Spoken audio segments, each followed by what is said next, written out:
The military only learned about the second hijacked aircraft at the very moment it crashed into the south tower of the World Trade Center at 9:03 a.m. The nearest jet fighters were still a long way off. I guess we were probably about 60 miles out, 70 miles out from Manhattan, and that's when they came back and said the second aircraft just hit the World Trade Center.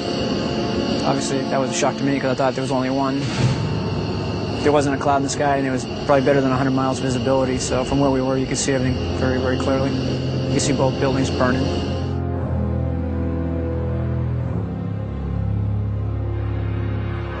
Officers at the Northeast Air Defense Sector had still not heard from FAA headquarters. At 9:08 a.m., Mission Crew Commander Kevin Nassipany began improvising the air defense of North America. This is what I foresee that we probably need to do. We need to talk to FAA. We need to tell them if this stuff's going to keep on going, we need to take those fighters, put them over Manhattan. That's the best thing. That's the best play right now. There were a lot of things going through my mind, whether I was going to have to force aircraft down, was I was going to have to shoot it down. My whole goal is to stop what was happening.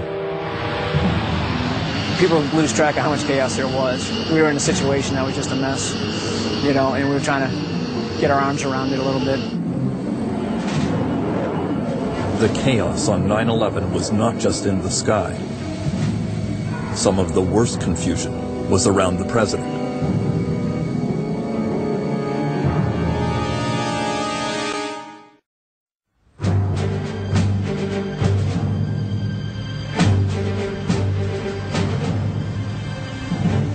Another huge command and control failure on 9/11 was on the political side.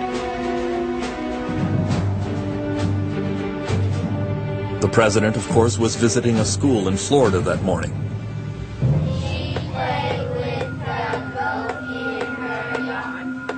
After hearing about the first crash into the World Trade Center, he insisted on carrying on with his planned activities. At 9:05 a.m., his chief of staff, Andrew Card, told him the second plane had hit the second tower, that America was under attack. He famously did nothing for almost 7 minutes.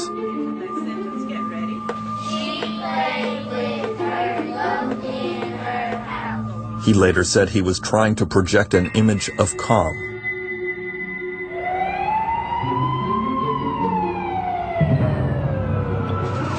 Meanwhile, at the White House, there was total confusion. Counterterrorism Director Richard Clark arrived at the mansion at the same time as news of the second plane hitting.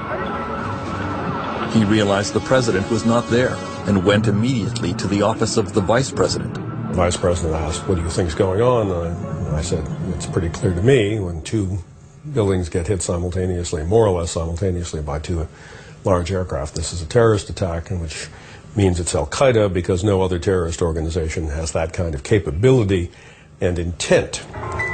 I also suggested to him it wasn't over, and the president was 1,000 miles away. The president was now in an adjacent classroom with his staff, watching the events in New York on television. He was on the phone with the White House. We asked the president to stay away, not to return to Washington, because as far as we were concerned, Washington could be a combat zone. And the last thing in the world we wanted was the president to fly into a place that was about to blow up. The story of what went on behind the scenes with the president that day is still filled with mystery and controversy. Bush made his first televised statement to the nation at 9:30. Ladies and gentlemen, this is a difficult moment for America. And then his Secret Service bodyguards were supposed to whisk him away to Air Force One. Unfortunately, it turns out that the motorcade sped off in the wrong direction. After several kilometers, the Secret Service had to perform an embarrassing U-turn in order to head for the airfield. Inside the presidential limousine, there was more chaos. The president was trying to speak to his staff at the White House, but all the secure telephone lines were down. The communication system overloaded. Mr. Bush was reduced to trying to contact Washington on a borrowed cell phone, but even that didn't work. The president said to us, you know, I could not get, for a while we just broke, the communications from the White House broke down, and I couldn't reach them. They couldn't reach me. And that was scary on both sides, because the president is the only one who can give certain orders that need to be given. Mr. Bush expected the communications problem to be solved when he boarded Air Force One in Florida at 9:45 a.m. But the phones there worked only sporadically. In the case of any kind of an attack on the United States, what you're supposed to do is get the president off the ground. And Air Force One then becomes the command center.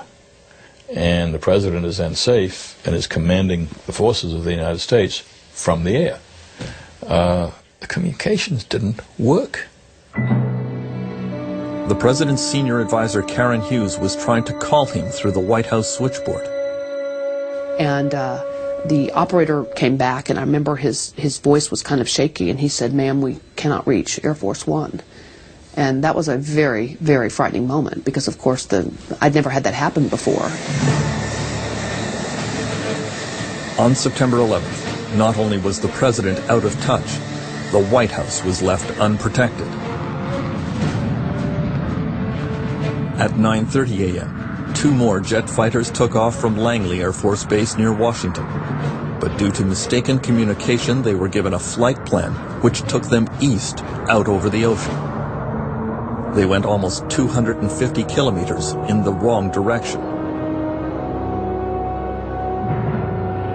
In the White House, Richard Clark was wondering why there were no jet fighters overhead. We certainly asked right away for combat air patrol. I would guess that probably the Defense Department had already requested it. It seemed like it took forever. Things were about to get worse. Shortly after 9 a.m., American Airlines realized that another of their planes, Flight 77, was probably hijacked. Again, relaying the news to the U.S. military would be delayed, this time by half an hour.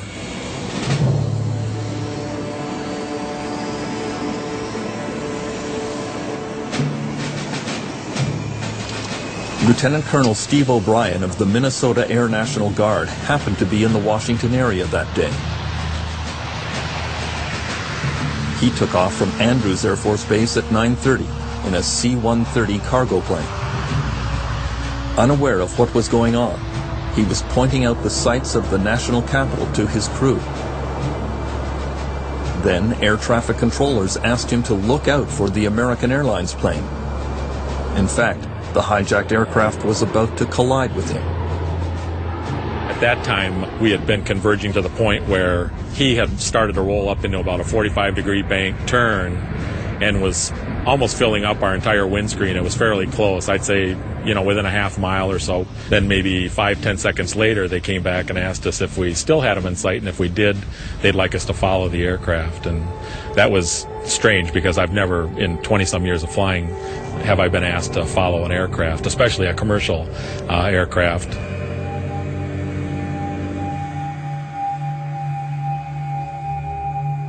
American Airlines Flight 77 would crash into the Pentagon at 9:37 a.m.